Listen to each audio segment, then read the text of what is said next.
અહીં હું મારા ફાધર નીતિનભાઈ રાયચુરાના પ્રતિનિધિ તરીકે છું. He is one of the board member અને active in Lohana Mahapariषद as well as Lohana Business Forum. He is actively engaged into organizing this entire event. આની પહેલાના બંને ઇવેન્ટમાં હું સહભાગી રહ્યો છું, બેનિફિશિયરી રહ્યો છું અને બંને ઇવેન્ટની સક્સેસ માટે થઈને એકમાત્ર વસ્તુ કહી શકાય કે દરેક ઇવેન્ટમાં લોકોની સંખ્યા વધતી રહી છે.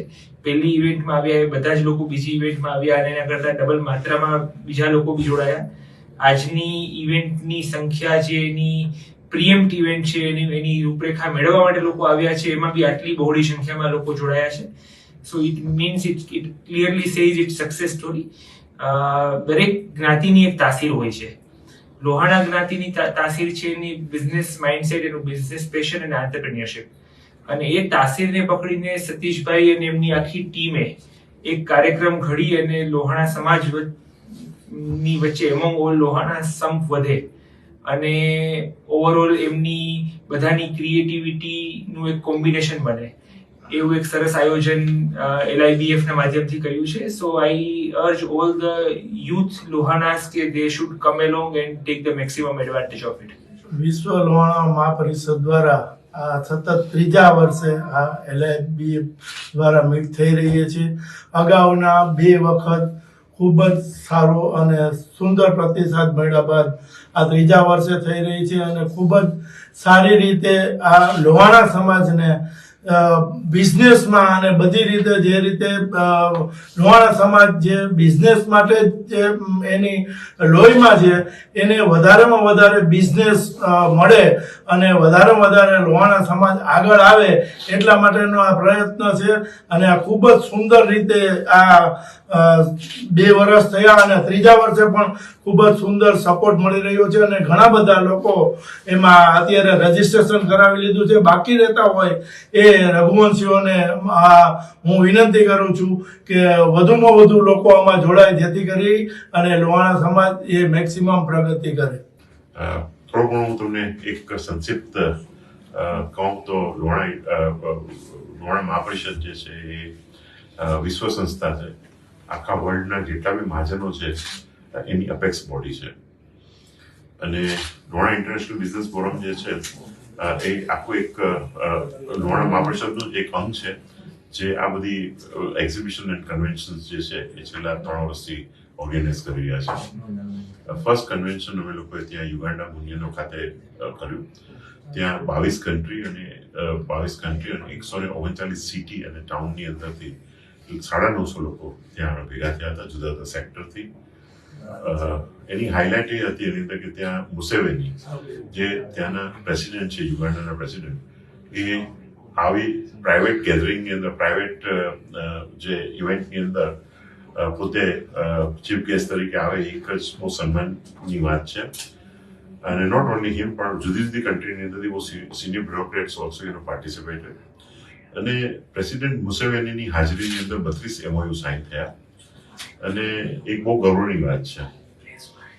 સિમિલરલી એની સફળતા પછી we thought that we should have one exhibition. એટલે એક્ઝિબિશન જે છે આપણે ગાંધીનગર ખાતે ગયા વર્ષે થયું. ત્યાં 12,000 લોકોએ ફૂટફોલ થયા. 135થી વધારે સ્ટોલો હતા અને 12,000 લોકો ત્યાં આગળ વિઝિટર્સ તરીકે આવ્યા. રફલી અબાઉટ 32 કન્ટ્રીઝની અંદરથી લોકોએ ત્યાં આગળ આવીને ભાગ લીધો. એટલે એ બી ખૂબ જ સારું સક્સેસ ગયું. તમે હમણાં જ સાંભળ્યું હશે, ઘણા લોકોએ શેર કર્યું કે ફર્સ્ટ ટાઈમ કાં તો કોઈ બહાર ગયું હતું, ઇવન આર્કિટેક્ટ્સ હતા કે ઇન્ટિરિયર ડિઝાઇનર હતા, એનું they got benefit out of it. એની અંદર બિઝનેસનો વ્યાપ વધ્યો એની અંદર લોકોનો. તો whole idea is to connect. એની અંદર આવો મળીએ મેળવીએ એ આખો જે અમારું જે ટેગલાઇન છે એને આ અમારા બે જે હતા ઇવેન્ટ એની અંદરનું એ ચરિતાર્થ થયો એની અંદર. સિમિલરલી હવે જે આ થર્ડ બેમાં સક્સેસ ગયા પછી now it is a convention which is happening in Dubai, LIBF GCC calling 2025 at Munyono Hotel which is at Dubai. 13, 14, 15, 16 April થવા જઈ રહ્યું છે. જે રીતે તમે સાંભળ્યું, buyer sellers meet on the first day, and then we are going to have the youth meet every day from 9:30 to 11:30, so that the youth between the age of 18 and 40 that એ લોકો vibrant છે. They would like to exchange ideas, they would like to they are very innovative, and they would like to meet and explore different ideas. એના માટે આપણે platform પૂરું પાડી રહ્યા છે. We are also having so many other experts, maybe for artificial intelligence હોઈ શકે, geopolitics હોઈ શકે, it could be for many other subjects જેના experts છે, real estate હોઈ શકે એની અંદર. Then even sector wise specialization માટે we have got breakout sessions. આ રીતે આપણે જુદા જુદા થીમ રાખ્યા છે. It could be different views. In the evening we are going to have a very light environment.